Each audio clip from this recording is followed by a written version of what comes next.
เทคนิคถัดไปนะครับเรียกว่าการพรมนิ้วการพรมนิ้วคือการที่ทำให้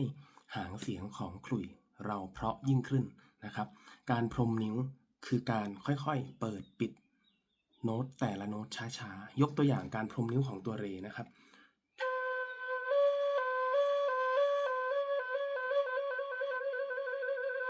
จำไว้ว่าเริ่มพรมโน้ตไหนให้จบที่โน้ตนั้นนะครับยกตัวอย่างโน้ตเร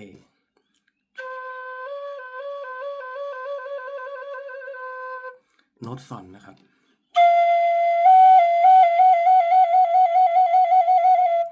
โน้ตเรสูงโน้ตโด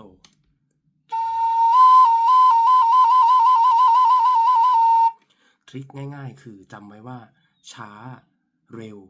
นิ่งและหยุดนะครับ4อย่างช้าเร็วนิ่งและหยุด